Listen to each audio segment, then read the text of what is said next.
alam semesta kita dipenuhi hal-hal yang menakjubkan dan juga menakutkan. Kamu pasti sudah akrab dengan kuasar, lubang hitam, materi gelap dan sebagainya. Tapi apa kamu siap mengetahui kengerian luar angkasa lain yang belum pernah kamu dengar?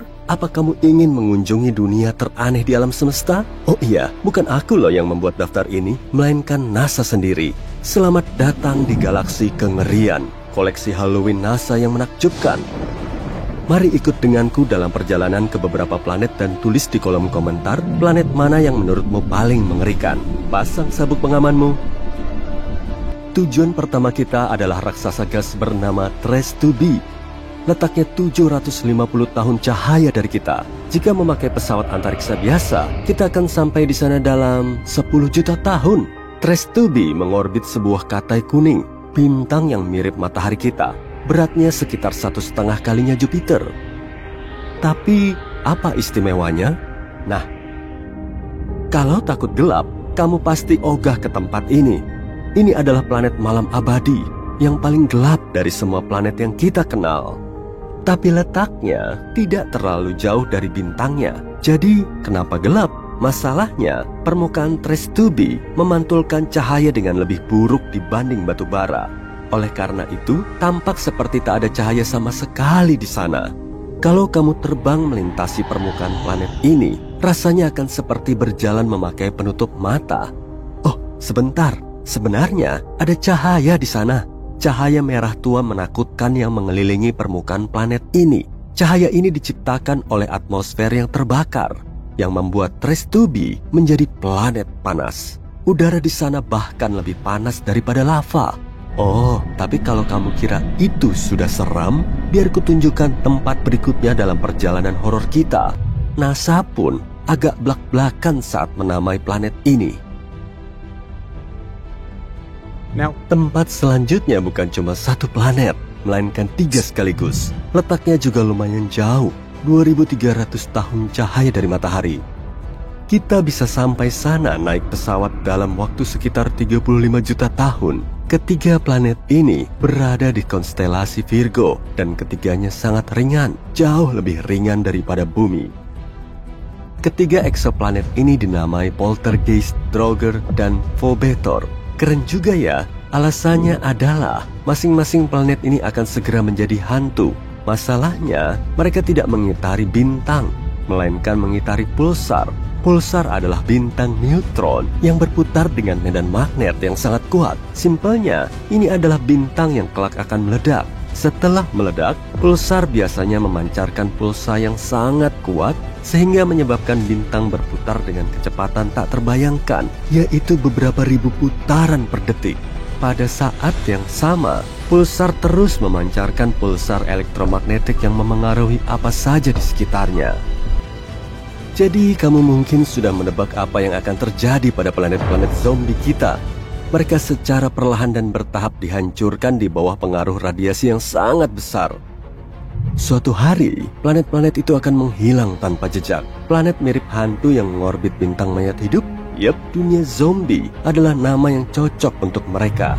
Tak heran kalau para ilmuwan menjuluki pulsar ini sebagai Lich. Meski nama resminya agak panjang, tapi paling enggak ketiga planet ini tetap setia bersama sampai akhir. Nama planet ini panjang sekali. Siap-siap ya. HD 189733b. Jarak raksasa gas ini 65 tahun cahaya dari kita. Kita akan butuh waktu sekitar 1 juta tahun untuk sampai ke sana naik pesawat antariksa. HD, apa ya tadi? Planet ini sedikit lebih besar dari Jupiter dan mengorbit bintangnya, sebuah katai oranye, sendirian. Sepintas, planet ini mungkin tampak ramah. Warna birunya indah dan beberapa lingkaran di permukaannya. Agak mirip langit musim panas atau busa di atas ombak laut, kan? Hoho, penampilan emang bisa menipu ya. Planet ini punya warna biru kobalt yang cantik karena atmosfernya yang berkabut dan terbakar. Atmosfer ini mengandung silikat yang mengembun saat dipanaskan. Dengan kata lain, awan di planet ini menurunkan hujan yang terbuat dari kaca. Ya, di sini hujan pecahan kaca panas.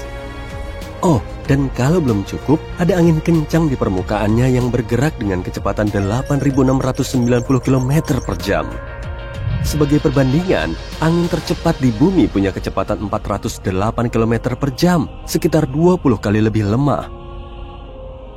Dan oleh karena itu, ratusan ribu pecahan kaca meluncur secara horizontal melintasi permukaan planet ini dengan kecepatan yang sangat tinggi. Buat kalian yang mau mendarat di sini, silakan turun dulu. Oh iya, hujan aneh di sini bukan satu-satunya di alam semesta kita. Misalnya, ada hujan besi cair di planet Dimidium. Atau apa yang disebut planet karbon.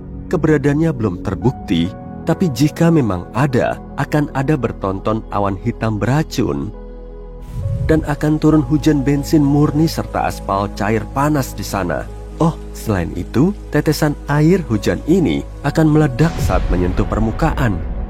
Lanjut aja ya. Nah, planet berikutnya amat sangat aneh nih. Bukan cuma berputar di sekitar bintangnya, planet ini hidup di dalam bintangnya. Keajaiban kosmik ini dinamai KOI 55b atau Kepler 70b.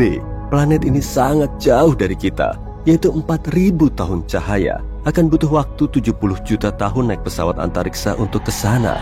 Masanya 2 kali lebih ringan dari bumi dan berputar penuh di sekitar bintangnya hanya dalam beberapa jam. Dahulu kala, ini adalah planet mirip bumi biasa seukuran Jupiter yang dengan damai dan tenang mengorbit bintang Katai merahnya, KOI 55. Tapi semuanya berubah sekitar 700 juta tahun lalu. Mungkin kamu pernah mendengar bahwa dalam beberapa miliar tahun, matahari kita akan mulai mengembang menjadi bintang besar, menyerap segala sesuatu yang dilaluinya. Nah, beginilah nasib Katai merah. Cepat atau lambat, besarnya bertambah, berubah menjadi raksasa biru yang sangat panas. Hal yang sama terjadi pada KOI 55. Bintang ini mulai bertambah besar dan memanas. Secara bertahap berubah menjadi raksasa biru putih. Bintang ini siap untuk melahap planet-planet terdekatnya. Tapi KOI 55b tidak peduli. Saat bintang itu mencapainya, planet ini hanya menetap di dalamnya. Dan bukan cuma itu, selang beberapa saat, dia meninggalkan bintangnya, kembali ke orbit baru. Mustahil banget kan? Kehidupan di dalam bintangnya mengubah KOI 55b menjadi batu bundar yang sangat panas. Ini adalah salah satu planet terpanas yang kita temukan sejauh ini. Suhu di sana mencapai 6.650 derajat Celcius. Lebih panas daripada matahari yang, kalau boleh kuingatkan, merupakan bintang sebenarnya. Dan entah kenapa, planet itu masih hidup seolah tidak terjadi apa-apa. Sayangnya, cepat atau lambat, planet ini akan hilang juga. Perlahan, planet ini menguap sendiri karena atmosfer panasnya. Tapi tetap saja, entah bagaimana, planet ini berhasil bertahan dalam perjalanan menembus bintang yang sangat berbeda dibanding planet pada umumnya. Aku iri sama tekad hidupnya. Namun, tidak semua planet seberuntung ini. Beberapa secara bertahap dihancurkan oleh bintang mereka. Dan bahkan, ada pula seluruh sistem tata surya yang hancur. Planet terakhir ini adalah penyendiri yang menyedihkan. Letaknya 870 tahun cahaya dari kita. Perjalanan naik pesawat antariksa ke sana akan memakan waktu sekitar 25 juta tahun.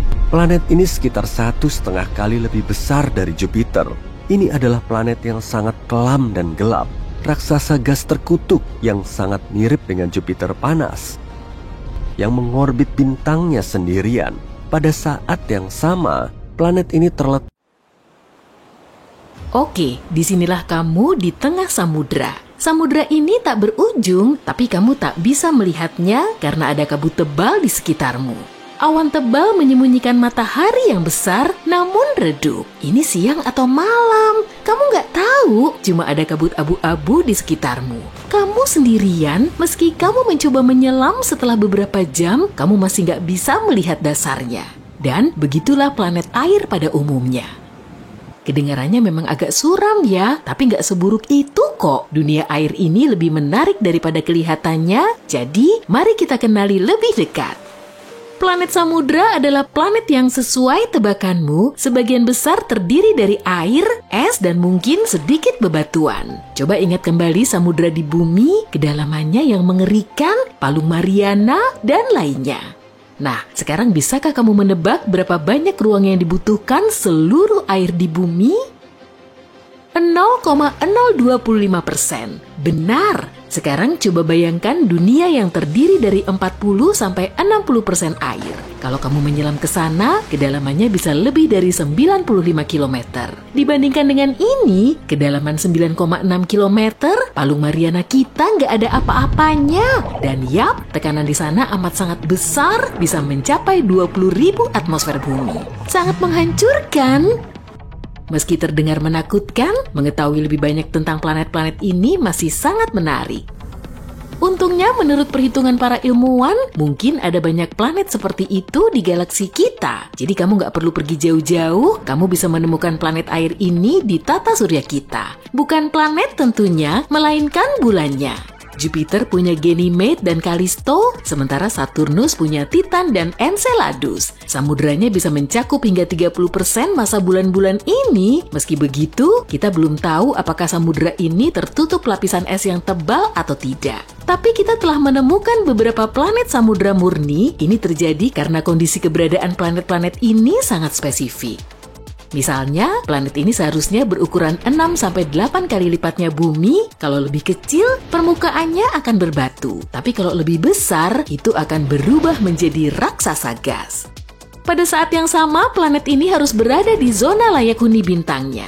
Kalau sedikit lebih jauh, planet ini berubah menjadi raksasa es atau bumi super yang dingin. Jadi ya, planet-planet ini punya banyak syarat. Kita mulai menjelajahi planet-planet ini pada tahun 1970-an. Namun sejak itu, kita hanya menemukan beberapa tapi masih sangat menarik. Planet pertama adalah Gliese 1214b. Itu adalah planet samudra pertama yang kita temukan. Awalnya para ilmuwan cuma melihat titik kecil yang redup. Titik ini ternyata adalah bintang katai merah Gliese 1214. Bintang yang biasa-biasa aja ini berukuran 5 kali lebih kecil dibanding matahari kita dan 300 kali lebih redup. Para ilmuwan gak terlalu memperhatikannya, tapi pada tahun 2009 mereka menyadari bintang ini punya satu planet dan planet ini ternyata agak aneh. Bumi super ini 2,5 kali lebih besar dari bumi dan 6,5 kali lebih berat. Tapi pada saat yang sama, kepadatannya sangat kecil dan gravitasinya hampir sama dengan planet kita. Dengan kata lain, hampir nggak ada batu dan logam di sana. Tapi itu juga bukan raksasa gas, jadi hanya ada satu pilihan yang tersisa. Planet ini tertutup air dan es. Dan begitulah cara kita menemukan planet samudra pertama. Sebenarnya kita cuma berasumsi planet itu terdiri dari air karena itulah hasil perhitungan matematisnya. Faktanya, planet ini agak membingungkan, sulit untuk dijelajahi, dan sejauh ini para ilmuwan belum bisa menemukan apapun di sana. Nggak ada hidrogen, helium, air, nihil. Alasannya lapisan luar atmosfer planet ini sangat padat dan menyembunyikan komposisinya dengan sempurna. Tapi meski begitu, itu mungkin dunia air. Gliese 1214b sangat dekat dengan bintangnya. Jaraknya cuma 0,014 unit astronomi, kurang dari jarak antara bulan dan kita. Setahun di sana berlangsung selama 36 jam dan suhunya sangat liar. Para ilmuwan berpendapat bahwa suhu rata-rata di sana bisa mencapai 120 sampai 280 derajat Celcius. Fiuh, panas banget. Ingat deskripsi menyeramkan di awal tadi? Sebenarnya menghabiskan waktu di Gliese 1214b bakal agak berbeda, lebih mirip berenang di ketel uap. Karena suhu yang super besar, samudra di permukaan ini akan terus-menerus dalam keadaan mendekati titik didih tanpa benar-benar mencapainya. Jadi, bayangkan kamu turun ke permukaan planet ini, terbang menembus awan uap, kemudian kamu tiba-tiba masuk ke dalam air. Apa? Tapi kapan kamu masuk? Ini terjadi karena batas antara uap dan air di Gliese 1214b sangat tidak jelas. Kamu jelas nggak bakal bisa berenang ke dasar samudra ini, tapi kemungkinan besar bagian bawahnya ditutupi lapisan es panas yang sangat tebal. Ini seperti es biasa, tapi nggak begitu memedulikan hukum fisika. Jadi es ini nggak meleleh meski terpapar suhu yang sangat besar.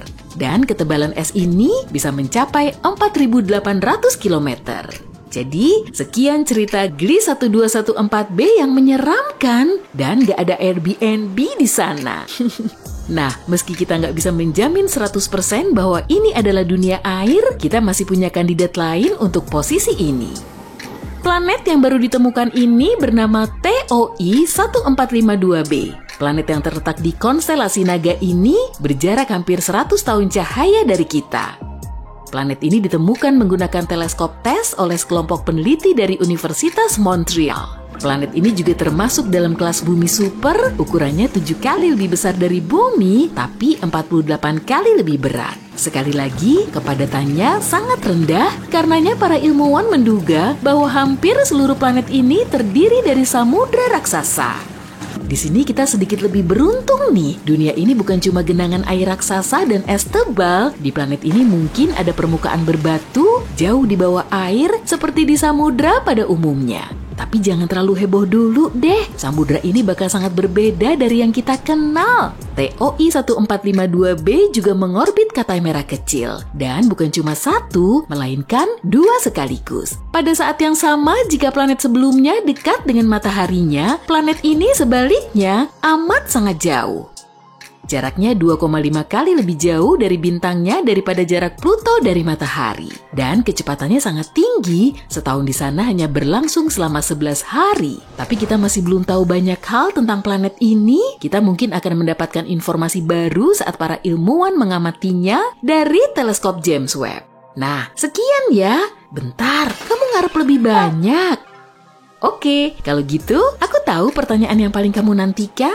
Apa ada kehidupan? Ya, ini pertanyaan yang agak sulit sih. Kita semua tahu bahwa air berarti kehidupan, dan selain itu planet-planet ini berada di zona layak huni bintangnya.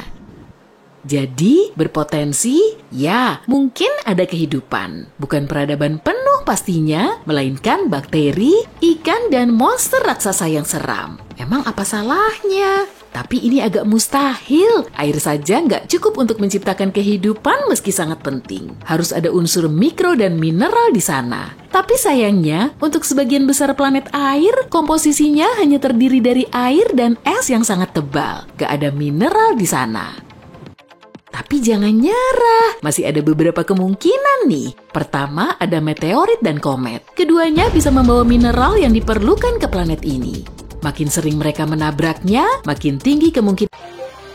Bintang biduk. Bintang besar berwarna merah ini baru saja meledak. Plasma merah berhamburan dan bergetar di permukaannya. Bintang ini membakar objek lain di sekitarnya, kemudian wuss, seketika menghilang. Tapi sesaat kemudian, bintang biduk muncul di pusat tata surya kita, menggeser posisi matahari. Dan bola kuning yang biasa kita lihat di siang hari itu telah berganti menjadi bola raksasa merah. Diameternya 25 kali lebih panjang dan bobotnya 30% lebih berat dari matahari.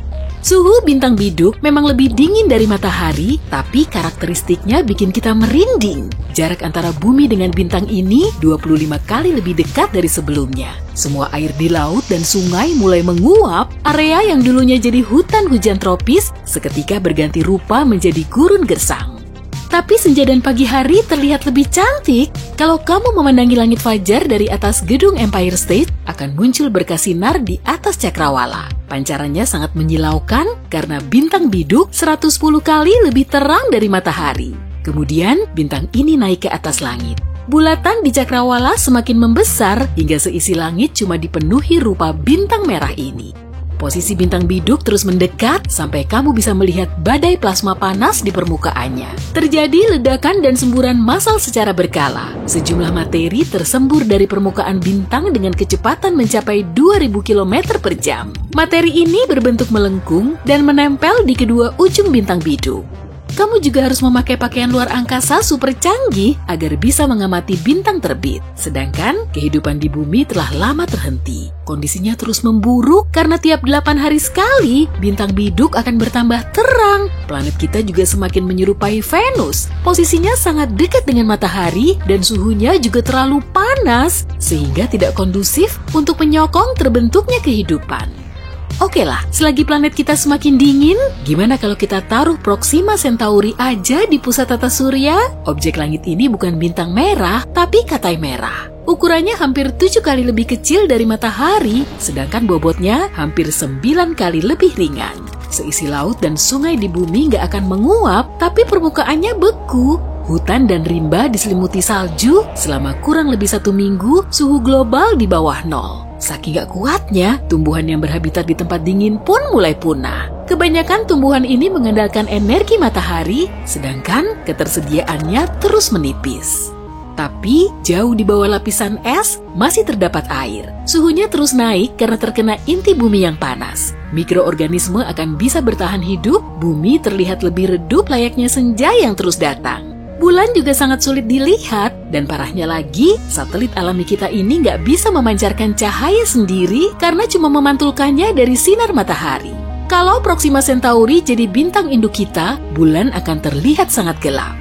Yang lebih pelik justru orbit bumi. Matahari punya gaya gravitasi yang membuat bumi kita berpredikat sebagai zona Laikuni. Suhunya nggak terlalu panas maupun dingin. Nah, gravitasi Proxima Centauri jauh lebih lemah, dan bumi perlahan bergerak menjauhi bintang ini. Planet kita bisa saja menabrak asteroid atau planet lain yang melayang di ruang angkasa. Yang lebih parah lagi, justru kalau Proxima Centauri nggak bisa menahan bumi, lalu bumi terlempar keluar menuju ruang angkasa yang gelap. Maka bisa dipastikan bumi nggak akan lagi menjadi planet yang Laikuni.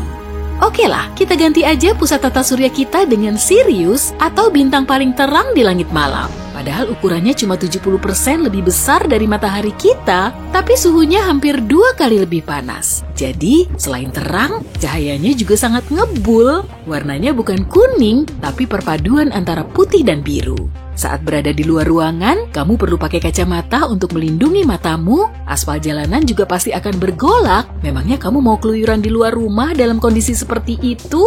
Kalau kamu mau masak telur di pinggir jalan juga bisa. Dan pastinya, dalam kondisi ekstrim seperti ini, semua kehidupan di bumi sudah lama lenyap. Bukan cuma masalah suhu aja loh, Sirius juga memancarkan banyak radiasi. Meski bisa melindungi bumi dari radiasi sinar matahari, atmosfer belum bisa menangkal radiasi Sirius. Bikin tata surya kita lebih nyeleneh yuk. Gimana kalau pakai sistem bintang ganda aja? Dalam sistem ini, 2 bintang mengitari bintang induk yang sama. Ada juga bumi kita yang masih baik-baik saja. Faktor utamanya ada 2, yaitu ukuran dan kecerahan bintang. Kedua bintang ini nggak terlalu besar, cahayanya juga nggak seterang matahari. Asalkan bumi kita berada di zona aman, semuanya akan baik-baik saja. Saat fajar menyingsing, 1 bintang akan terlihat di bawah cakrawala, lalu disusul oleh bintang lainnya. Meski begitu, pemandangan indah ini akan segera berubah menjadi ledakan dahsyat. Dalam sistem bintang ganda, salah satu bintangnya akan selalu lebih besar. Lama-lama, bintang besar ini akan menarik materi dari bintang yang lebih kecil, lalu menelannya.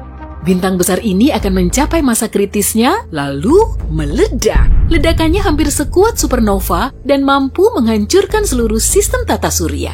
Cahaya yang dihasilkan akan bisa dilihat dari jarak sejauh ratusan tahun cahaya. Setelah kejadian ini, muncullah nebula raksasa di tata surya kita. Materinya terbuat dari debu dan partikel bintang yang tersisa. Lanjut ke bagian alam semesta yang bikin kita geleng-geleng kepala. Lubang hitam. Objek ini mendepak matahari dari pusat tata surya kita. Gelagatnya misterius dan menakutkan, ia juga mampu menyedot semua objek yang ada di dekatnya. Di dekat lubang hitam, ternyata ada loh zona Laikuni. Jaga jarak aja lah daripada terhisap ke dalam perangkapnya. Jarak Merkurius dan Venus terlalu dekat dengan lubang hitam. Jadi kemungkinan besar keduanya akan terkoyak lalu bergerak menuju horizon peristiwa. Area ini menjadi perhentian terakhir sebelum keduanya menabrak singularitas atau inti dari lubang hitam. Masalah besarnya hanyalah cahaya dan waktu. Lubang hitam menyerap cahaya, bukan memancarkannya, maka bumi akan menjadi dingin dan gelap. Dan di dekat objek besar, waktu akan berjalan lebih lambat. 1 detik di dekat lubang hitam bisa saja setara dengan berminggu-minggu atau malah berbulan-bulan di ruang angkasa. Kita memang gak akan tahu perbedaannya, tapi seluruh objek di sekitar kita akan berjalan relatif lebih cepat. Objek apapun bisa berubah menjadi lubang hitam kalau dimampatkan sampai ukurannya sesuai. Matahari bisa menjadi lubang hitam kalau diameternya menyusut hingga sepanjang 6 km. Dan bumi juga bisa menjadi lubang hitam kalau diameternya terus dimampatkan hingga sepanjang 1,8 cm. Wah, pusat tata surya kita sudah ditempati oleh batu angkasa kecil, bintang neutron, diameternya sekitar 30 km. Sebagian meteorit pun lebih besar dari bintang neutron, tapi massa bintang ini seberat matahari. Jadi, gaya gravitasinya hampir sama dan orbit bumi tetap. Namun begitu, bintang neutron memancarkan sinar yang hampir tidak bisa dilihat. Akibatnya, bumi diselimuti malam permanen. Tetap aja sih, suhunya terus memanas. Saat bintang neutron terbentuk, suhunya bisa berkali-kali lipat lebih panas dari matahari. Tapi seketika menjadi dingin hingga suhu normal. Jadi kemungkinan seluruh kehidupan di bumi nggak akan ngebul. Selain itu, bintang kecil ini berputar sangat cepat dan bisa berubah menjadi pulsar atau objek yang bersinar terang di kedua sisi bintang tersebut. Bintang neutron juga memancarkan radiasi pada kecepatan tinggi. Cahaya ini akan membuat planet kita benar-benar steril. Dalam kondisi ini, semua bentuk kehidupan nggak bisa bertahan. Beralih ke bintang terbesar yang pernah ada, Stephenson 218. Bintang merah ini 2150 kali lebih besar dari matahari.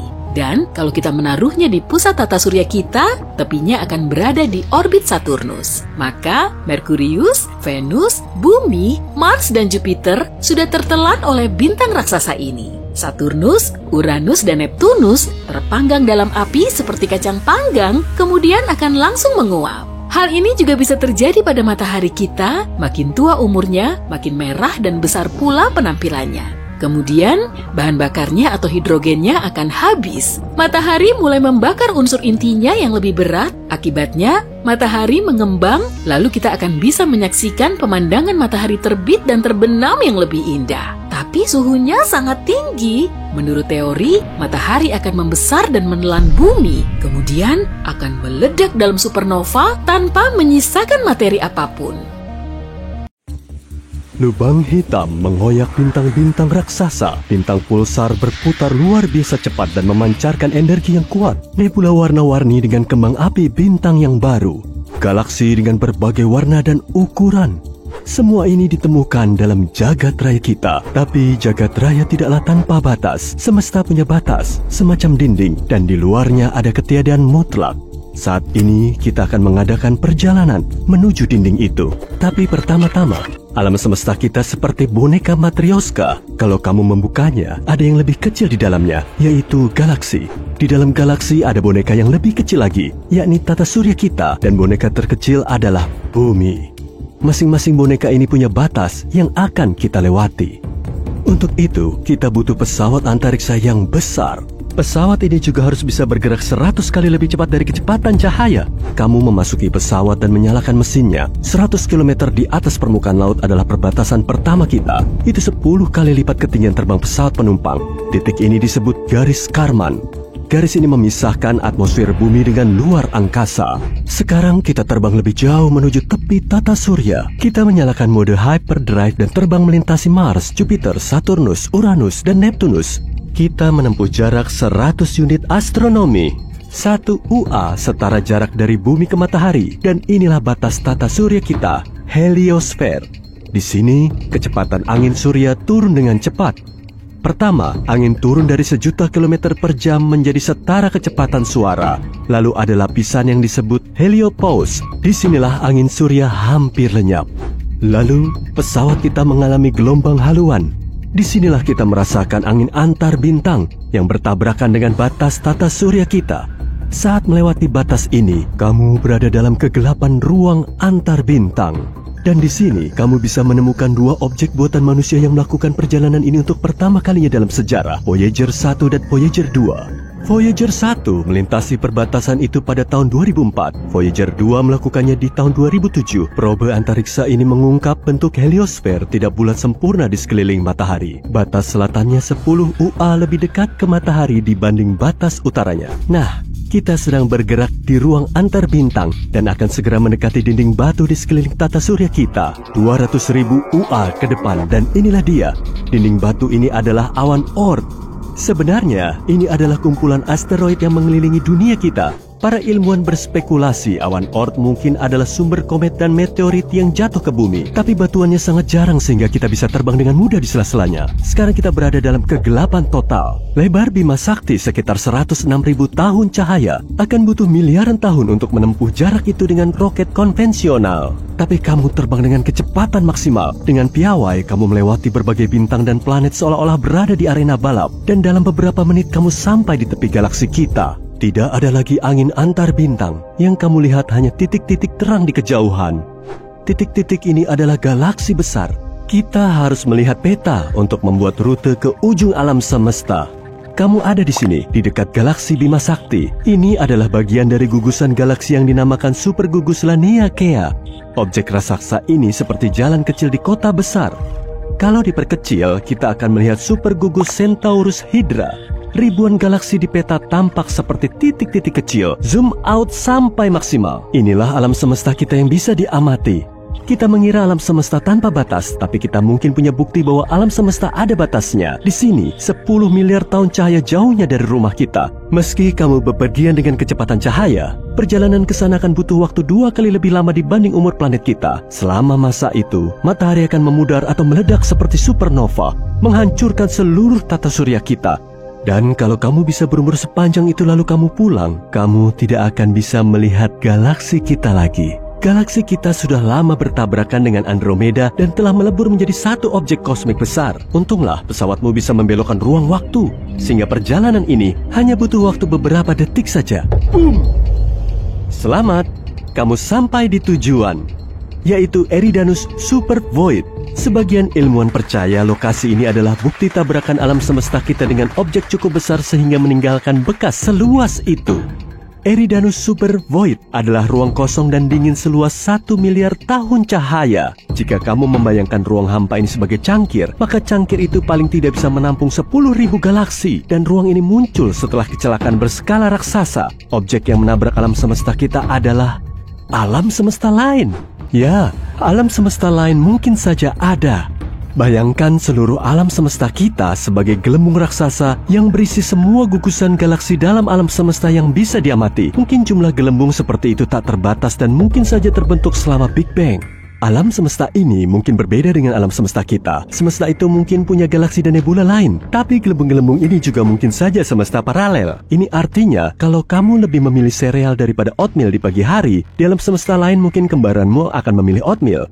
Tiap pilihan yang kamu ambil punya konsekuensi yang sama sekali berbeda di dunia paralel. Dan karena jumlah serta pilihannya tak terbatas, jumlah semesta paralel bisa tak terhingga. Jadi seperti gelembung biasa, alam semesta kita punya dinding di dekat Eridanus Super Void. Dahulu kala, sebuah gelembung lain melayang melewati gelembung kita. Saat saling mendekat, medan gravitasi keduanya mulai berinteraksi.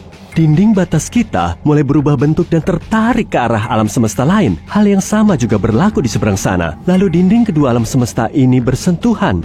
Tapi saat gelembung bergerak, koneksi tadi mulai putus. Dan semesta lain mengoyak sepotong besar alam semesta kita. Ruang hampa dingin terbentuk di lokasi tabrakan. Dan itulah Eridanus Super Void. Masalahnya adalah alam semesta tampak sama bagi pengamat, dari manapun sudut pandangnya. Misalnya, bayangkan sebuah bola basket yang melayang di udara. Kalau kita letakkan seekor semut di atas bola itu dan menyuruhnya mencari ujung bola, semut akan mulai mengitarinya seraya membuat lingkaran dalam jumlah tak terbatas. Tapi lanskap di sekitar semut tidak akan berubah. Yang dilihatnya hanya ufuk yang melengkung. Itu karena bola tetap sama dari sudut pandang manapun. Hal yang sama terjadi saat kita mencoba menemukan tepian alam semesta kita. Itu karena kita membayangkan dunia dalam bentuk 3 dimensi dan pandangan kita terbatas. Misalnya, kamu melihat sebuah persegi 2 dimensi biasa. Jika kamu menambahkan kedalaman dan mengubah sudut pandang, tada, jadilah kubus. Jika kita bisa melihat alam semesta dalam bentuk 4 dimensi, sebuah persegi mungkin akan tampak sangat berbeda. Tapi mungkin kita bisa meninggalkan gelembung kita. Kunci bepergian ke alam semesta lain bisa jadi ada dalam lubang hitam. Lubang hitam adalah salah satu objek paling misterius di alam semesta. Bobotnya sangat berat sehingga tidak hanya membelokkan ruang, tapi juga waktu. Ini seolah kita meletakkan batu besar di atas jaring. Jaring akan mengendur dan makin kamu mendekati batu, makin dalam lengkungannya. Begitu berada dalam medan gravitasi lubang hitam, kamu tidak akan bisa meninggalkannya. Kita masih belum tahu apa sebenarnya yang berada di pusat lubang hitam. Beberapa ilmuwan berspekulasi bahwa lubang putih juga ada. Secara teori, seharusnya lubang putih terbentuk bersama lubang hitam. Sesuai namanya, lubang putih sangat berlawanan dengan lubang hitam. Tidak ada yang bisa mendekati lubang putih. Saat ini belum ada data tentang objek seperti itu, tapi teori relativitas umum menyatakan lubang putih memang ada. Ada juga teori bahwa lubang hitam adalah lorong menuju alam semesta lain. Saat memasuki lubang hitam, kamu bisa keluar di sisi lain melalui horizon peristiwa lubang putih. Jadi kamu melewati perbatasan alam semesta dan mendapati dirimu berada di dunia yang sama sekali berbeda. Tapi kita mungkin punya bukti bahwa lubang putih itu ada. Di tahun 2006, para ilmuwan menemukan semburan energi di suatu tempat sejauh 1,6 miliar tahun cahaya dari bumi. Semburan ini unik, tidak seperti ledakan supernova atau menyatunya dua lubang hitam. Beberapa astronom percaya itu adalah peristiwa lahirnya lubang putih, tapi karena tidak stabil, semburan itu segera hancur. Proses ini serupa dengan peristiwa terbentuknya seluruh alam semesta, Big Bang. Maka, ilmuwan menamakannya Little Bang.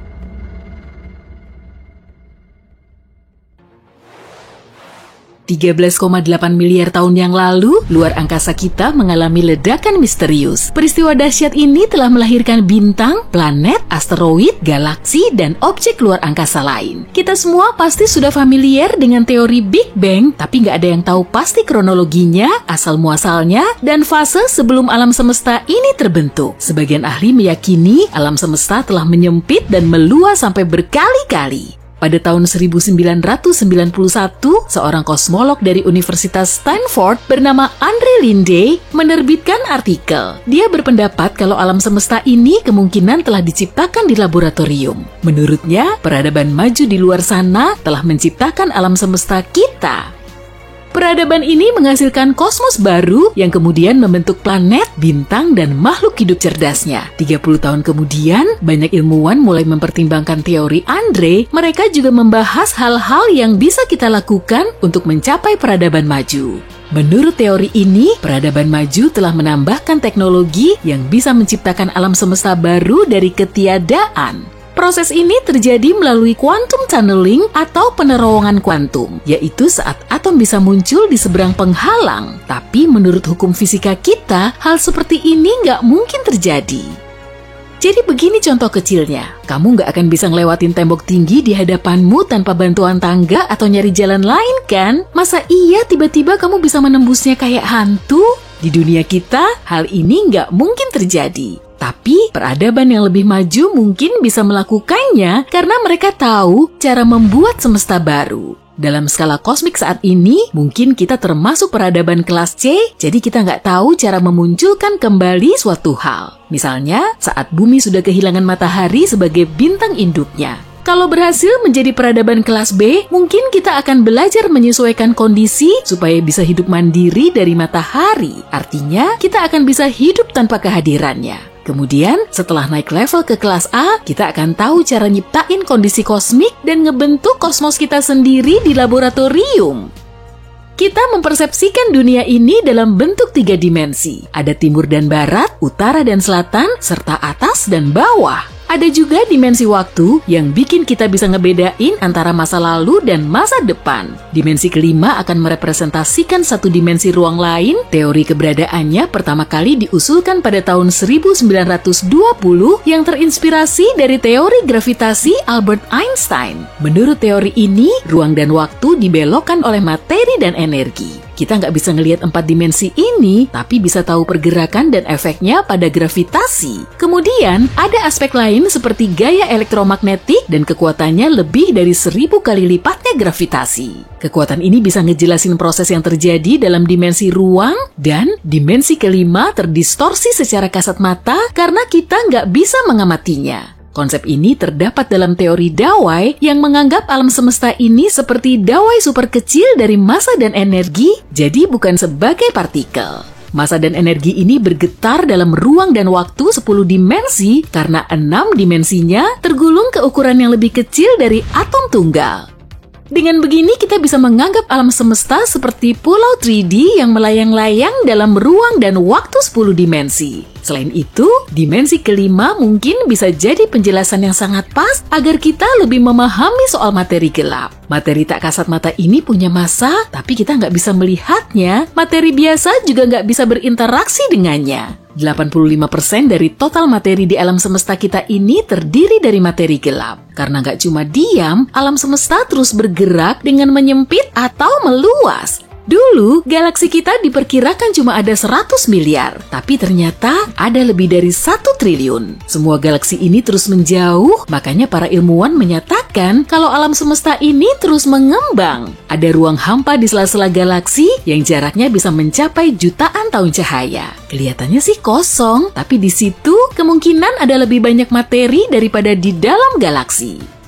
Biasanya bintang nggak bisa terbentuk di sela-sela area ini karena materinya kurang padat, tapi banyak juga yang tergolong sebagai bintang antar galaksi. Misalnya saja, gugusan galaksi Virgo yang 10%-nya berupa bintang antar galaksi. Kita memang nggak tahu persis proses terbentuknya gugusan ini hingga semua galaksi tersebut ada di posisinya, tapi ada 2 kemungkinan. Pertama, bintang saling bertabrakan, menyatu atau terbang melewati galaksi lain hingga menjauhkannya dari galaksi induk. Kemungkinan kedua, lubang hitam supermasif telah mempercepat gerak bintang sampai sangat ngebut karena jarak keduanya terlalu mepet dan akhirnya bintang ini terlontar dari galaksi induk. Dengan magnet raksasa, kita bisa menarik objek lain dari lubang hitam. Tapi syaratnya, medan magnet di dekat lubang hitam supermasif ini sekuat medan gravitasi lubang hitam. Skenarionya akan berlainan kalau materi ini telah melewati horizon peristiwa lubang hitam. Gaya gravitasi di sini sangat kuat, sampai-sampai cahaya pun gak akan bisa lolos dari jeratnya. Untuk menjauh dari situ, materi ini perlu bergerak minimal sengebut kecepatan cahaya. Jadi energinya harus sangat banyak, tapi kita bisa memanfaatkan magnet kalau suatu objek hampir masuk ke lubang hitam. Dalam bayanganmu, lubang hitam mungkin seperti hamparan ruang hampa di luar angkasa, tapi Bima Sakti kemungkinan besar dipenuhi ribuan lubang hitam kecil yang melayang-layang di sekitarnya. Saat mati, bintang akan menghancurkan dirinya dalam ledakan supernova. Dalam peristiwa ini juga terjadi bencana energi. Selama ledakan, inti bintang akan sangat padat hingga materi di dalamnya nggak bisa keluar sama sekali. Sementara itu, bagian utama dari bintang meledak keluar dan sebagiannya runtuh ke dalam lalu menghasilkan lubang hitam. Makin besar bintangnya, makin besar juga lubang yang dihasilkan. Lubang hitam ini kemudian menelan semua objek yang mendekat, termasuk bintang lain. Saat tersedot ke lubang hitam, bintang akan runtuh karena pengaruh gravitasi kuat. Sebagiannya jatuh ke dalam lubang hitam, dan sebagian lainnya terlontar keluar dengan kecepatan tinggi. Beberapa lubang hitam kemungkinan telah terbentuk dengan cara lain. Di awal pembentukannya, alam semesta kita sangat kacau, suhu dan tekanannya sangat tinggi karena sedang berada dalam fase pembentukan seluruh kosmos. Dalam kondisi yang sesuai, kumpulan gas lama bisa menyusut dan menjadi lubang hitam. Ukurannya juga beragam, mulai dari beberapa kilogram sampai seberat ribuan matahari. Malahan, ada juga yang lebih besar dan lubang hitam gak benar-benar hitam, tapi gravitasinya sangat kuat dan semua objek yang sudah masuk ke situ gak akan bisa keluar. Lubang hitam melahap radiasi elektromagnetik seperti cahaya dan partikel antariksa. Karena selalu mengonsumsi materi, lubang hitam memancarkan cahaya gelap. Bumi kita nggak terlalu dekat dengan tepi tata surya yang ganas itu karena posisinya sebagai planet ke-6 dari luar. Para ilmuwan telah membuat tata surya kita dalam versi 3D dan di situ kita bisa ngelihat tepinya. Mereka perlu waktu 13 tahun untuk merancangnya. Batas ini disebut heliosfer luar. Di sini, angin surya dibelokkan dan dikembalikan oleh radiasi yang datang dari area kosong di luar tata surya. Dan angin ini mengalirkan partikel bermuatan yang dipancarkan oleh matahari. Di heliosfer dalam, terdapat matahari dan sejumlah planet berbentuk bulat, sedangkan lapisan luarnya nggak simetris. Ketidaksimetrisan ini disebabkan oleh matahari yang bergerak melintasi galaksi, kemudian bergesekan dengan radiasi di hadapannya. Wah, mantap! Kamu sedang menjelajahi ruang angkasa. Saat ini kamu berada di atas pesawat yang besarnya 3 kali luas Central Park di kota New York. Ada ribut-ribut apa tuh? Oh, tenang aja, nggak ada serangan alien kok. Di hari spesial ini, tepatnya pada tanggal 22 Januari 2700, kamu baru saja lahir di luar atmosfer bumi. Syukurlah kamu telah lahir dengan selamat. Sejumlah tim medis sibuk menangani prosesnya, lengkap dengan perangkat futuristis yang membantu semuanya. Dari kaca bulat pesawat antariksa terlihat hamparan ruang angkasa yang mengundang decak kagum. Di posisimu saat ini kamu sudah nggak bisa lagi melihat bumi. Pesawatmu terus melaju ke tempat tujuan lain sejauh jutaan kilometer. Menurut perkiraan, kamu akan sampai di planet baru ini selama puluhan tahun. Oke, kita percepat saja lah ya. Umurmu sudah 25 tahun dan seingatmu pesawat antariksa ini sudah jadi satu-satunya rumah yang kamu punya. Kamu sudah hafal betul luar dalamnya. Tiap pagi kamu bangun di ruanganmu yang lengkap dengan fasilitas kamar mandi kecil, dapur kecil, tempat tidur tingkat, dan kaca kuat untuk menikmati pemandangan bintang dan planet yang super cantik, tanpa perlu mengkhawatirkan radiasi ruang angkasa. Pesawat ini dilengkapi dengan pelindung magnetik permanen yang bisa memantulkan radiasi ruang angkasa agar kabinnya nggak terkena efeknya. Kalau sampai radiasinya masuk, akibatnya akan sangat fatal. Pesawatmu juga punya gravitasi buatan. Biasanya, kepadatan tulang astronot akan menyusut dari 1-2% dalam 1 bulan karena mereka terus melayang-layang di ruang angkasa. Tapi di masamu, yaitu di masa depan, masalah selama perjalanan luar angkasa tingkat lanjut bisa teratasi. Saat kamu keluar dari ruanganmu, awak lain sudah bersiap menuju tempat kerjanya. Mereka meluncur di atas hoverboard mini berteknologi canggih. Warna seragam mereka juga berbeda-beda sesuai usia. Seragammu berwarna biru, jadi kamu naik ke hoverboardmu mengikuti para awak yang berpakaian biru. Kamu pun meluncur melalui jalur bawah tanah di ruang angkasa untuk berangkat kerja. Sebagai ahli teknik, kamu diberi tugas penting, menjaga pesawat agar tetap berfungsi dengan baik. Tiba-tiba terjadi masalah. Sejumlah nomor bermunculan di semua panel dan disusul dengan kedipan lampu merah. Kamu segera memberitahu timmu, tapi mereka juga nggak tahu apa-apa. Cepat, perbaiki masalahnya. Kamu terus mengecek log dan membuat perhitungan rumit, tapi semuanya nihil. Seluruh awak mulai panik. Bulu romamu mulai meremang. Entah berapa tombol dan knop yang sudah kamu pencet. Tapi suara dengungan malah makin memekakkan telinga. Kedipan lampu terus-terusan menyilaukan mata. Rekan-rekanmu juga mulai menjauh, meninggalkanmu sendiri di ruangan itu. Supervisormu tiba-tiba menghampirimu untuk membantu. Dan setelah beberapa saat, akhirnya kalian bisa mengatasinya. Bikin deg-degan aja. Kamu masih perlu belajar banyak agar bisa mengendalikan pesawat. Sejak kecil kamu sudah bekerja sebagai ahli teknik karena kamu jago fisika, kimia, matematika, pokoknya semua pelajaran yang berkaitan dengan sains. Kejadian tadi memang biasa terjadi di pesawatmu, tapi bisa bekal pengalamanmu untuk jadi pilot kelak kan? Sepulang kerja, teman-temanmu ngajak kamu nongkrong bareng. Telepon sudah jadi barang jadul dan kalian sudah beralih ke perangkat yang bisa dipakai untuk berkomunikasi sambil melihat semua info melalui proyeksi hologram. Dan tentunya cuma kamu yang bisa melihatnya. Kamu juga bisa menggunakan perangkat ini untuk mendengarkan lagu lama dari bumi. Musik pop sudah jadi musik klasik. Di zamanmu saat ini, film sudah di-upgrade menjadi proyeksi 3D dari imajinasimu sendiri. Kamu pun keluar dari jalur bawah tanah menuju plaza ruang angkasa. Disitulah para awak pesawat menghabiskan waktu senggangnya untuk nongkrong. Ada kafe, restoran, tempat cukur, dan juga kedai es krim. Kamu juga nggak pernah nongkrong di tempat lain?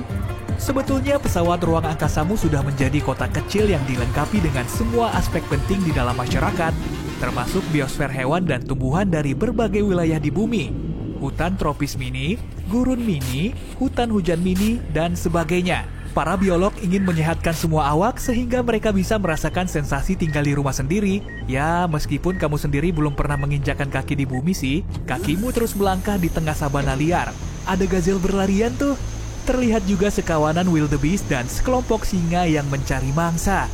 Di dalam hutan, hawanya terasa lembab, daun lebat dan semak belukar terlihat di sana-sini. Sejumlah gorila berlarian dengan kerabatnya. Oh, ada katak pohon juga. Dari atas pohon, jaguar mengintai mangsanya, lalu turun untuk minum. Di gurun kering, banyak unta berkeliaran. Ular derik kecil mencari tempat sembunyi dari terik matahari, dan kalajengking raksasa merayap di atas pasir. Selama 25 tahun ini kamu sudah banyak belajar biologi. Dan anehnya, meski sudah tahu banyak soal bumi, kamu belum pernah datang langsung ke sana. Setelah mengikuti tur habitat alam, kamu mendengar pengumuman dari kapten. Beberapa jam lagi kita akan tiba di planet baru. Waktu tempuhnya lebih cepat dari perkiraan. Semua awak mohon segera ambil posisi mendarat. Mereka pun bergegas menuju ruangannya, kecuali anggota awak utama yang harus mengemudikan pesawat. Kamu mengencangkan sabuk pengaman di atas tempat tidur tingkatmu yang telah berubah menjadi kursi. Saat menatap keluar jendela, matamu mendeteksi titik biru di kejauhan. Ukurannya terus membesar dan wujudnya sangat mirip dengan bumi. Waktu tempuhnya nggak terlalu lama kok. Cuma 25 tahun. Jadi penasaran deh, seperti apa ya kehidupan di sana? Kehidupanmu di ruang angkasa akan segera berakhir. Lalu kamu mulai mengingat-ingatnya lagi. Rasanya seperti tinggal di kutub selatan. Segelintir komunitas saintis menempati bagian selatan planet itu. Selama musim dingin hingga musim panas, mereka melakukan berbagai riset terkait iklim, geologi, meteorologi, dan astronomi. Kehidupan mereka pasti sangat mirip dengan kita yang tinggal di luar angkasa sini. Mereka punya bunker, lab science, dan ruang hiburan untuk berolahraga dan mendengarkan musik. Kondisi alam di planet yang kamu tuju nggak sama dengan di bumi. Pepohonan tropis menjulang tinggi melebihi gedung pencakar langit yang paling tinggi. Lautannya sangat ganas, badai terus melanda selama bertahun-tahun. Pesawatmu segera mendarat dan pendaratannya berjalan dengan mulus. Oke, saatnya menjelajahi planet baru. Setelah melepaskan sabuk pengaman, kamu segera keluar pesawat untuk menyaksikan planet baru ini dari dekat. Tanahnya terasa aneh dan baru. Hawanya sangat lembab dan anginnya terasa hangat. Kamu telah mendarat di bagian tropis planet ini. Menurut para peneliti, bagian ini sangat cocok dijadikan sebagai permukiman baru. Semua itu pasti nggak akan mudah. Manusia biasa mendirikan permukiman baru di dekat danau dan sungai. Begitupun dengan bangsa Mesopotamia, Mesir kuno, Aztek, dan masih banyak lagi. Mereka mulai merintis permukiman kecil hingga berkembang menjadi peradaban besar yang berfungsi penuh. Dengan berdagang dan berekspedisi, mereka bisa memajukan teknologi, mempelajari bahasa baru, dan membuat resep masakan lezat. Wah, kok tiba-tiba jadi pengen makan pasta dan sushi ya? Para ilmuwan berpendapat, penampilan kita akan berubah kalau kita terlahir di ruang angkasa. Dalam ribuan generasi, kepala manusia kemungkinan akan lebih besar. Siapa tahu aja kan? Yang jelas, kita nggak bisa bikin simulasinya di bumi. Warna kulit kita juga mungkin akan berbeda karena di ruang angkasa sana kita perlu lebih banyak melamin, yaitu pigmen yang melindungi kita dari radiasi matahari. Semakin mendekati matahari atau objek panas lain, kulit kita akan jadi coklat gelap, ungu, abu-abu, atau bahkan hijau. Untuk mencari tahu jawabannya, kita perlu menunggu sampai berjuta-juta tahun. Tanpa gravitasi, manusia juga harus membiasakan diri dengan tulang yang kurang padat sama seperti burung, maka kemungkinan kita akan lebih lemah dari manusia purba di bumi. Sejumlah anggota tubuh kita juga mungkin akan terlihat aneh. Gravitasi berperan penting dalam menjaga keseimbangan tubuh kita dan untuk bertahan hidup, manusia perlu bergerak. Tanpa gravitasi, kemungkinan kita akan punya exoskeleton untuk berjalan, berlari, atau sekedar buang sampah. Hal seperti ini nggak akan terjadi dalam waktu dekat kok. Para peneliti masih mencari tahu cara membawa manusia ke dunia baru ini. Sederhananya, luar angkasa diperkirakan berada 100 km di atas permukaan laut dari daratan. Di luar itu, berbagai kemungkinan bisa saja terjadi. Hai penonton Sisi Terang, ketemu lagi sama aku Tom. Dan kali ini aku mau ngajak kamu menjelajah waktu ke masa depan.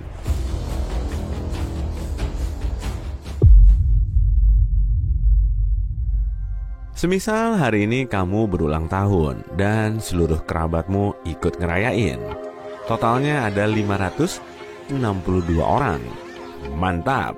Kamu perlu bantuan banyak orang untuk masang 1000 lilin. Kamu juga udah nyiapin kue 40 lapis dan bikin rumah sendiri. Dengan rata-rata harapan hidup baru, kamu punya waktu yang panjang untuk mendalami hobi apapun. Ini bukan cerita sci-fi loh. Ada manusia di dunia ini yang diprediksi akan bisa hidup sampai 1000 tahun. Bisa aja orang itu tetanggamu sendiri, teman kamu, atau malah kamu. Berkat makanan yang lebih bergizi, akses air bersih yang lebih mudah, dan perkembangan pesat di dunia medis, manusia saat ini bisa hidup jauh lebih lama dibandingkan 150 tahun lalu. Para saintis tengah berupaya mencari cara untuk memperlambat, menghentikan, atau malah membalikan proses penuaan. Salah satu ahli penuaan terkemuka, Aubrey de Grey, meyakini kalau manusia bisa melawan proses penuaan secara medis. Aubrey punya karir gemilang di bidang IT, tapi dia tertarik dengan biologi dan mulai meneliti masalah penuaan. Dia ngelanjutin studinya di Cambridge dan mendapat gelar PhD di bidang biologi. Lalu, dia menginvestasikan sebagian besar warisannya untuk proyek ini. Hampir semua makhluk hidup pasti mengalami penuaan, tapi kecepatan dan tahapannya memang bervariasi. Kerang kuahong bisa hidup selama lebih dari 500 tahun.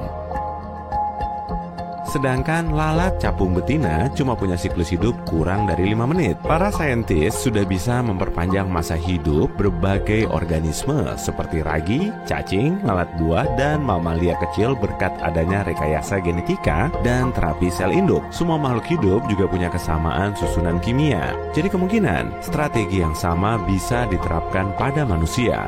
Dr. De Grey menjelaskan penuaan disebabkan oleh metabolisme yang bermasalah. Dia juga memperkirakan kalau penyebabnya cuma ada 7 jenis. Kalau ilmuwan tahu cara mengatasi kerusakan sel dan molekul sebelum kondisinya terlalu membahayakan, mereka bisa mencegah penuaan pada manusia.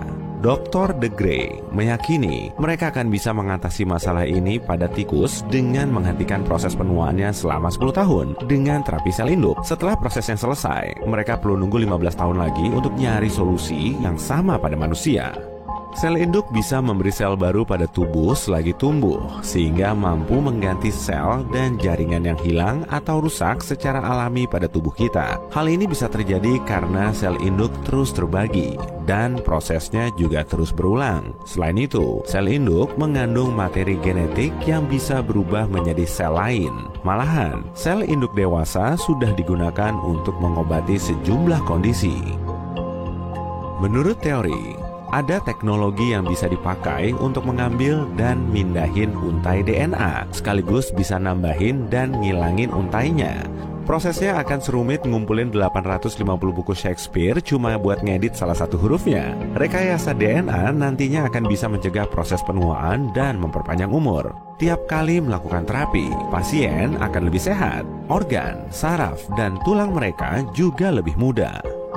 Dr. De Grey menjelaskan, manusia di zaman now nggak akan nemu terapi yang bisa bikin kita hidup sampai 1000 tahun. Tapi para saintis bisa aja nambahin umur kita sampai 30 tahun. Maka mereka perlu waktu untuk meneliti lebih lanjut. Terapi baru juga bisa ditemukan untuk memperpanjang umur kita sampai 50 tahun. Dengan begini, perlahan kita akan bisa ngelawan proses penuaan. Dan manusia yang masih hidup di zaman now kemungkinan akan bisa ngerayain ulang tahunnya yang ke-1000. Umur manusia yang tercatat resmi sejauh ini mencapai angka 122 tahun. Semoga aja tabungan pensiunku bisa cukup buat menikmati masa tuaku. Kalau diberi umur panjang, aku nggak mau bersusah payah kerja lagi. Ya, maunya sih gitu. Dunia ini terus mengalami perkembangan. Sejumlah ilmuwan memperkirakan kalau proses evolusi telah berlangsung 100 kali lebih cepat selama 10.000 tahun terakhir ini. Suhu tubuh rata-rata terus turun tiap 10 tahun selama 200 tahun terakhir. Pada tahun 1868, suhu 37 derajat Celcius dianggap normal. Kini, angkanya turun ke 36,6 derajat. Kemajuan di bidang medis memiliki peranan penting dalam mengobati penyakit menular, sehingga mempercepat metabolisme dan membuat suhu internal lebih tinggi. Selain itu, kita lebih banyak menghabiskan waktu di dalam ruangan yang nyaman dan sejuk, sehingga nggak perlu repot-repot lagi untuk menjaga suhu tubuh netral. Selama 150 tahun terakhir, tinggi badan rata-rata orang dewasa naik 10 cm. Berat badan rata-rata kita juga naik sampai 14%. Ada juga yang lebih berat lagi. Kita bisa menjadi lebih fit karena perbaikan gizi, distribusi makanan, layanan kesehatan, dan kebersihan. Ilmuwan juga yakin tren ini akan terus berlanjut di masa depan. Manusia bertubuh berat dan tinggi akan butuh lebih banyak kalori, jadi ini bisa jadi masalah. Struktur gen manusia juga terus berubah. Ribuan tahun yang lalu, orang dewasa nggak bisa minum susu karena salah satu enzim nggak berfungsi. Saat usaha peternakan menjadi populer, akhirnya kita mendapat gen yang bisa mengontrol toleransi laktosa. Di India, ada sekelompok vegetarian yang tubuhnya mengalami mutasi gen, sehingga mereka bisa memproses asam lemak dari sumber non-daging, lalu mengubahnya menjadi nutrisi penting untuk menyehatkan otak. Para pemakan daging umumnya nggak punya gen ini. Tulang manusia terus melemah dan keropos. Proses ini berawal sejak 12.000 tahun yang lalu. Pada era bercocok tanam, pola makan dan aktivitas fisik manusia mulai berubah. Dan akibatnya, kerangka kita lebih rapuh. Tren ini akan terus berlanjut karena manusia di zaman now makin jarang bergerak. Sebagian orang yang tinggal di rumah perahu di Afrika Tenggara memiliki limpah yang lebih besar daripada tetangga mereka. Adaptasi ini bikin mereka lebih kuat saat berada di bawah air. Mereka menghabiskan sebagian besar hidupnya dengan mancing dan ngumpulin kerang. 100 tahun dari sekarang, manusia akan terus mendapat upgrade tubuh meski kita nggak memerlukannya karena alasan medis. Sejumlah perusahaan telah memproduksi kerangka luar mekanik untuk membuat pekerja pabrik lebih produktif. Ada juga kerangka luar untuk para pemain ski agar mereka lebih cepat. Seiring berkembangnya teknologi, alat gerak robot akan terus bermunculan. Alat ini akan meniru gerakan tubuh atau mengganti organ, sehingga penggunanya bisa mewujudkan impiannya. Kita akan bisa mendaki Gunung Everest di umur 80 tahun dengan organ bionik yang dikendalikan dari smartphone. Oke, indera baru juga akan muncul. Dengan teknologi, kita akan bisa ngerasain aktivitas seismik melalui sensor di kaki, mendengar gelombang warna melalui antena di kepala, meramal cuaca melalui gadget di telinga, dan punya indera lain yang belum ada saat ini. Dengan begini, manusia akan berusaha lebih dekat dengan alam. Mungkin, ya. Manusia akan lebih sering mengandalkan kemampuan kognitifnya pada gadget. Malahan kebanyakan nggak bisa baca peta lagi, karena gadget udah ngasih tahu rute yang harus dilalui. Akan ada antarmuka mesin otak yang bisa mindahin pikiran kita secara online, kemudian menganalisis semuanya. Mekanismenya mirip-mirip kayak penghitung langkah dan kalori pada aplikasi yang bisa melacaknya. Aplikasi di masa depan akan bisa melacak tingkat perhatian kita pada suatu masalah atau malah menganalisis suatu argumen secara detail. Wih, nggak perlu kemampuan manusia aja nih. Nantinya, para ilmuwan akan bisa memperbesar diameter neuron di dalam otak. Dengan begini, kita akan punya waktu reaksi yang sangat canggih dan bisa menggunakan fungsi slow motion beneran saat memerlukannya. Dengan rekayasa genetika, tampilan manusia akan lebih mirip untuk nyesuaiin dengan konsep daya tarik yang berlaku secara umum. Ada kontur tegas, hidung mancung, mata bulat cantik, dan semua bentuk wajah yang sesuai dengan rasio emas. Bagian kiri dan kanan harus simetris. Otak akan terus tumbuh, jadi akan ada dahi lebih lebar. Dan mungkin alis yang lebih tebal juga, biar imbang kan? Karena kemungkinan besar manusia akan mulai hidup di planet lain, kita harus beradaptasi dengan kondisi ekstrimnya. Paru-paru kita perlu dirancang ulang agar bisa menghirup lebih banyak oksigen di atmosfer lain. Jaringan tubuh juga perlu berubah untuk nyaring zat berbahaya dari atmosfer baru. Semakin jauh manusia dari matahari, kondisinya akan semakin gelap, sehingga kita perlu bola mata dan pupil yang lebih besar. Dengan bentuk mata begitu, kita bisa menyerap lebih banyak sinar matahari. Akan ada juga fitur tubuh baru seperti penglihatan minim cahaya dan berkedip menyamping untuk melindungi mata dari sinar kosmik. Dalam selang waktu 1000 tahun lagi, komputer akan semakin menyerupai manusia, dan untuk mengimbangi kekuatannya, manusia akan lebih terintegrasi dengan robot. Nanobot kecil akan terus bergerak di dalam tubuh untuk meningkatkan semua kemampuan alami kita. Manusia akan bisa merekam suara dan memiliki telepon bawaan di telinga dengan pendengaran super. Akan ada juga penglihatan super dan kesehatan super secara umum. Kedengerannya keren banget kan?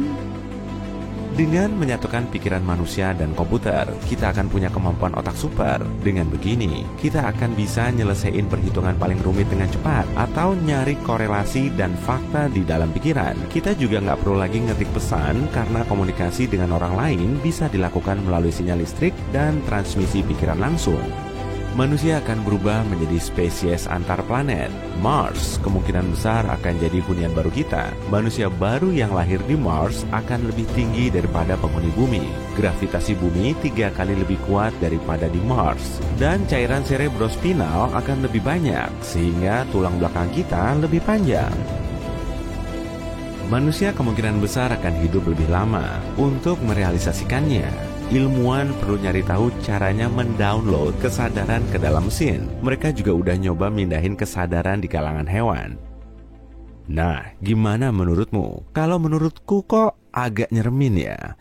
Sebaiknya disimpan aja deh nanobotnya. Kalau aku sih mendingan duduk santuy sambil ngeliatin langit yang menawan. Seperti kata pepatah, umur hanyalah deretan angka. Yang terpenting adalah gimana cara kita menjalaninya. Bener kan? Sekitar 8 miliar penduduk bumi mendapati berita mengerikan yang sama dalam satu hari. Seseorang melihatnya di TV, yang lain mendengarnya lewat HP saat scrolling media sosial atau mendengarkan musik. Beberapa melihat kabar ini dalam mimpi saat tidur. Seseorang memberi kabar dalam semua bahasa untuk memastikan semua orang memahaminya. Aku punya kabar baik dan buruk untuk kalian. Mari mulai dari berita buruk. Kalian semua adalah karakter dalam video YouTube dan bulan planet kalian akan terbelah dua. Bagi para penonton, ini akan menjadi cerita hipotetis. Tapi untukmu, peristiwa ini akan menjadi kenyataan. Kabar baiknya, aku cuma bercanda. Tidak ada kabar baik, tapi jangan khawatir. Kiamat takkan dimulai di planet kalian. Mungkin cuma terasa sedikit. Semoga hari kalian indah. Awalnya, seluruh penduduk panik. Lalu, beberapa hari kemudian, semua orang kembali tenang. Mungkin itu cuma halusinasi massal, dan bulan akan baik-baik saja? Rupanya, ilmuwan telah menemukan sumber bahayanya. Sebuah meteorit kolosal terbang ke arah kita dari kedalaman angkasa luar yang jauh. Meteorit ini super cepat dan lumayan pipih, tapi punya tepi tajam. Untungnya, meteorit ini cuma akan melewati bumi dalam jarak beberapa ribu kilometer. Tapi bulan tak seberuntung bumi. Meteorit itu terbang ke satu-satunya satelit alami bumi kita, tepat di tengahnya. Jadi, meteorit ini akan menembus bulan, melewati planet kita, dan terbang ke angkasa yang jauh lagi. Saat ini terjadi, semua orang tak bisa berpaling dari bulan. Meteorit itu memotongnya sempurna menjadi dua. Jadi, apa yang harus kita lakukan sekarang? Akankah bumi selamat? Satelit kita terbelah jadi dua bagian yang sama. Untungnya, keduanya tidak terbang menjauh satu sama lain. Gravitasi besar bulan menarik kedua bagiannya kembali seperti magnet. Ilmuwan yakin kedua bagian itu akan terhubung lagi dalam 2 miliar tahun dan bulan akan pulih seperti dulu. Tapi hal paling keren adalah kita tak akan merasakan perubahan apapun. Semua orang di seluruh dunia merayakan kabar baik ini. Suara itu salah. Tapi kemudian masalah lain muncul. Meteorit besar berbentuk sepatu terbang dari angkasa luar terdalam menuju kita, memasuki tata surya, dan mendekati bumi dengan kecepatan tinggi. Sepatu luar angkasa itu menabrak setengah bagian bulan dan kemudian terbang menjauh. Sekarang, bulan dipastikan terbelah menjadi dua bagian. Bagian sisanya tetap di tempat yang sama, sementara yang kedua terbang ke arah kita. Hujan meteor kecil dimulai di bumi karena pecahan bulan yang jatuh, tapi dampaknya tidak terlalu buruk. Sebagian besar bebatuan ini terbakar di atmosfer. Tapi hampir seluruh bagian yang terbelah terpecah di sekitar orbit planet kita dan membentuk sabuk batu. Sekarang, bumi seperti Saturnus. Pecahan yang berputar menghancurkan sebagian satelit buatan kita. Komunikasi dan internet bekerja tidak konsisten. Manusia butuh beberapa tahun untuk memulihkan koneksi yang stabil. Stasiun luar angkasa internasional pun tak ada lagi. Untungnya, semua astronaut berhasil kembali ke bumi sebelum separuh bulan itu mencapai mereka. Jadi, batuan bulan berterbangan mengelilingi bumi dan orang-orang melihat separuh bulan di langit. Hidup tak banyak berubah selama beberapa hari pertama, tapi mereka yang tinggal di pinggir laut dan samudra merasakan dampaknya. Bulan memengaruhi pasang dan surut dengan mengelilingi bumi dan membuat lautan berbentuk oval. Ada pasang saat bulan lebih dekat dan ada surut saat bulan jauh. Tapi sekarang jadwalnya berubah. Setengah bulan menarik lebih sedikit air. Ya, bulan kehilangan setengah beratnya dan mulai mendekati bumi. Tapi gaya gravitasinya menjadi lebih lemah. Burung laut, banyak spesies ikan, penyu, dan hewan pantai lainnya mungkin tak bisa bertahan dari perubahan ini. Naluri alami mereka yang terkait dengan bulan membantu mereka menentukan waktu untuk mencari makanan, berkembang biak, dan terbang ke selatan. Misalnya, penyu kecil mengharapkan air pasang yang kuat di pagi hari. Mereka lari ke air, tapi air tak sampai ke mereka. Penyu tidak bisa bersembunyi di laut tepat waktu dan menjadi santapan burung camar. Kepiting tak bisa bertelur karena air pasang mulai lebih awal dari biasanya. Serigala pun menggila di hutan. Mereka melolong keras setiap malam dan tak bisa berhenti. Seluruh alam tak bisa memahami apa yang terjadi. Tubuh manusia juga merasa tidak nyaman. Banyak orang mengalami tekanan darah rendah dan tinggi, dan beberapa mengalami sakit kepala parah. Setengah bulan mengubah seluruh ekosistem bumi.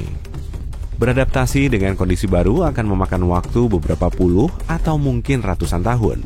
Beberapa minggu berlalu dan orang-orang menyadari kini hari menjadi lebih pendek. Bulan selalu memperlambat rotasi bumi dan menjadikan satu hari bertahan 24 jam. Bumi berputar lebih cepat sekarang. Malam dan pagi datang lebih awal dari biasanya. Kecepatan rotasi bumi meningkat dan mengurangi jumlah jam per hari menjadi 15 jam. Orang-orang mengalami insomnia atau tidur berlebihan. Tubuh butuh waktu untuk membiasakan diri. Jadwal kerja berubah di seluruh dunia. Sebelumnya, kita datang ke kantor pukul 9 pagi dan pulang pukul 6 sore. Sekarang, kita datang pukul 7 pagi dan pulang pukul 2 siang. Waktu tidur menjadi lebih pendek dan orang-orang sangat sedih karenanya. Kemajuan melambat karena waktu kerja yang singkat. Teknologi masa depan kini terlambat 20-30 tahun. Gaji per jam tetap sama, jadi semua bos membayar lebih sedikit untuk jam kerja yang lebih sedikit. Bulan yang utuh menstabilkan cuaca dan iklim di bumi. Lihat saja Mars, dia punya 2 bulan kecil. Mereka dengan cepat berputar di sekitarnya dan mengguncang Mars di sekitar poros. Akibatnya, angin kencang, badai pasir, dan badai petir sering terjadi di planet merah. Sekarang, separuh bulan yang mendekati kita membuat bumi keluar dari rotasi stabil dan mengubah suhu musiman dunia. Di tempat panas, udaranya makin panas, dan badai salju mengamuk di daerah-daerah dingin. Hujan besar pendek pun terjadi alih-alih cuaca cerah. Angin sepoi-sepoi bisa berkembang menjadi badai dan ombak kecil menjadi tsunami. Musim berubah lebih cepat, musim dingin lebih dingin, dan musim panas lebih panas. Perubahan rotasi planet memengaruhi medan magnet bumi. Karena kompas dan sistem navigasi sekarang tidak stabil, kita perlu menghitung ulang di mana utara dan selatan berada. Burung tak bisa terbang ke selatan untuk menunggu musim dingin karena mereka tak tahu arah terbangnya. Kompas alami mereka rusak. Beberapa ratus tahun berlalu, kita sepenuhnya terbiasa dengan kondisi baru bumi. Spesies hewan dan ikan baru telah muncul. Burung bisa menavigasi langit dengan bantuan bulan lagi. Venus punya suhu super ngebul sampai bisa ngelelehin timah yang membuatnya menjadi planet paling panas di tata surya kita. Ditambah lagi, lingkungan Venus bertekanan tinggi dan berangin kencang. Tiupannya bahkan sampai 50 kali lebih ngebut dari kecepatan rotasinya. Para saintis masih belum bisa mastiin penyebab angin yang bertiup semakin kencang. Tapi yang menarik, di awan Venus kemungkinan ada tanda materi biologis yang membusuk. Mungkin itu kehidupan? Kayaknya bukan, karena Venus punya atmosfer yang kering dan berangin. Air di planet ini juga nggak mencukupi untuk membentuk kehidupan. Cincin di sekitar planet ternyata bisa teramati di sejumlah planet. Saturnus punya cincin paling terkenal dan menarik. Bahan penyusunnya sebagian berasal dari es yang memantulkan cahaya dan mengkilap. Gak ada yang kayak gitu di tata surya kita. Jupiter, Uranus, dan Neptunus punya sistem cincin juga, tapi kemungkinan besar tersusun dari debu dan partikel batuan. Astronot juga pernah nemu asteroid yang memiliki cincin. Ngomong-ngomong soal cincin, kok bumi nggak punya cincin ya? Planet gas memang punya cincin, tapi planet batuan enggak. Ada 2 teori yang bisa ngejelasin pembentukan cincin kayak gini. Kemungkinan cincin ini merupakan sisa-sisa dari pembentukan planet. Cincin juga mungkin berupa materi sisa tabrakan yang menghancurkan satelit misterius, atau mungkin gravitasi udah misahin satelit ini dari planet induknya. Penyebab jumlah planet gas yang punya cincin juga belum jelas. Planet gas terbentuk di area luar tata surya kita, tapi planet batuan berlokasi di lingkaran dalam tata surya. Hal ini bisa jadi petunjuk. Mungkin planet batuan punya perlindungan yang lebih mumpuni dari tabrakan kuat yang bisa aja menghasilkan cincin. Selain itu, ada lebih banyak satelit di tata surya luar. Di situ juga ada lebih banyak cincin, atau kemungkinan planet besar punya volume yang lebih besar supaya sistem cincinnya bisa stabil. Ada teori yang nyebutin kalau bumi pernah punya sistem cincin. Di zaman dulu, planet kita pernah bertabrakan dengan objek langit seukuran Mars. Akibatnya, terbentuk cincin padat yang terdiri dari partikel dan puing. Tapi cincin bumi agak beda dari planet-planet luar yang kemungkinan saling menyatu hingga ngebentuk bulan. Kayak gimana sih bentuk alam semesta itu? Einstein punya teori relativitas umum. Menurut teori ini, alam semesta kemungkinan punya salah satu dari 3 bentuk ini. Tertutup seperti bola, terbuka seperti pelana, atau datar seperti kertas. Bentuknya ini bisa nentuin apakah alam semesta kita terbatas dan terus membesar, atau malah suatu saat bisa hancur. Bentuk alam semesta dipengaruhi oleh kepadatan dan laju perluasannya. Salah satu cara terampuh untuk nyari tahu bentuk alam semesta yaitu dengan memakai latar belakang gelombang mikrokosmik atau CMB. CMB adalah sisa pijaran dari Big Bang. Gelombang suara yang merambat di alam semesta pada awal pembentukannya menghasilkan variasi spasial kecil dalam suhu cahaya redup. Hasil penelitian ini nunjukin kalau alam semesta kita kemungkinan terus membesar ke segala arah. Matahari kok bisa panas banget tapi bulan dingin ya? Jadi gini, matahari bisa nyebarin panas karena intinya super panas. Tekanan di dalamnya cukup tinggi sehingga mampu mengubah hidrogen menjadi helium. Proses ini kemudian menghasilkan panas dan cahaya, bahkan panas dan cahayanya bisa menerangi bumi dan menyokong kehidupan di dalamnya meski jaraknya terpaut 150 juta kilometer.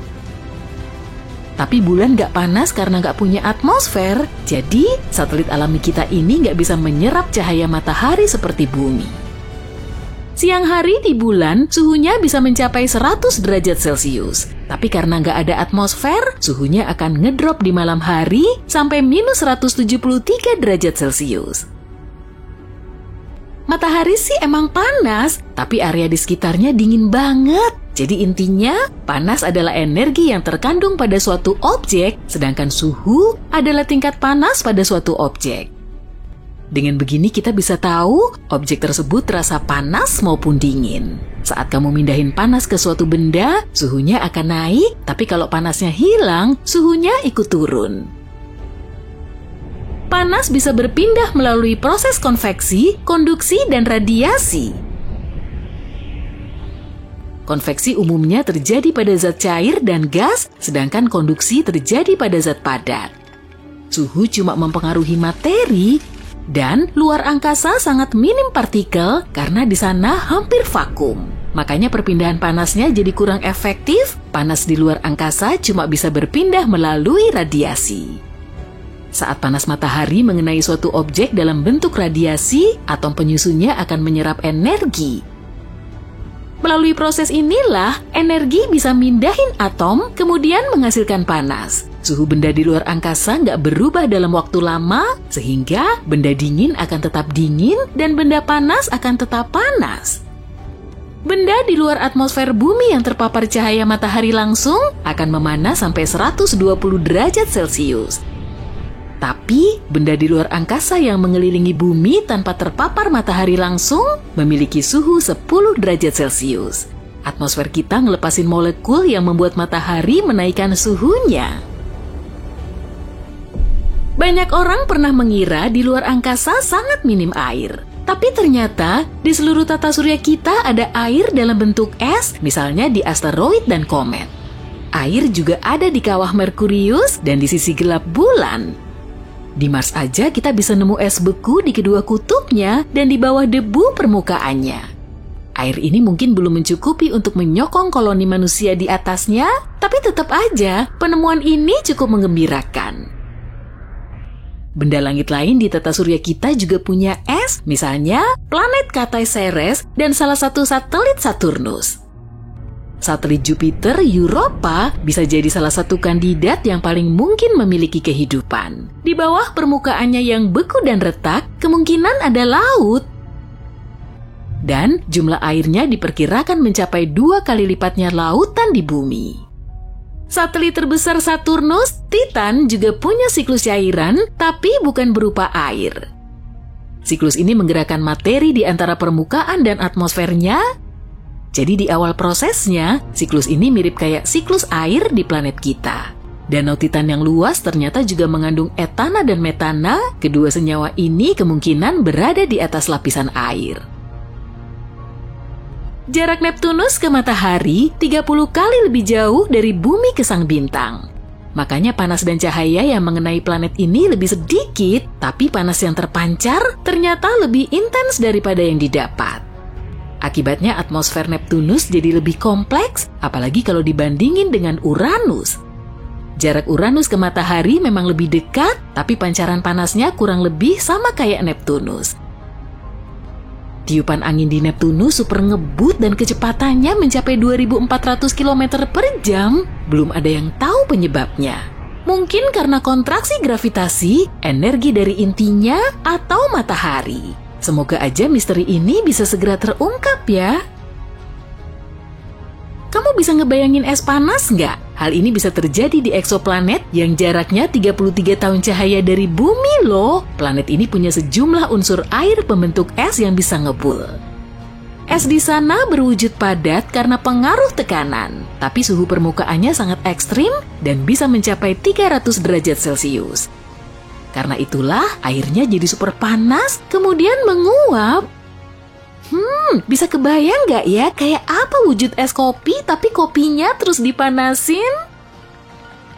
Kita bisa aja lagi ngelihat ke masa lalu saat memandangi bintang. Jarak bintang sangatlah jauh sampai bertahun-tahun cahaya, sehingga cahayanya perlu melesat lebih lama sebelum sampai ke planet kita. Mungkin juga bintang yang kita lihat sebetulnya udah mati, misalnya saja pilar penciptaan. Pilar penciptaan adalah suatu area yang jaraknya 7.000 tahun cahaya dari kita dan namanya adalah Eagle Nebula. Pilar penciptaan adalah awan gas dan debu dalam bentuk pilar. Saintis pertama kali menemukan pilar ini pada tahun 1995, padahal ledakan supernova telah menghancurkan pilar ini sekitar 6.000 tahun yang lalu. Jadi gambar yang ada di foto itu sebetulnya adalah pilar penciptaan pada masa 7.000 tahun yang lalu.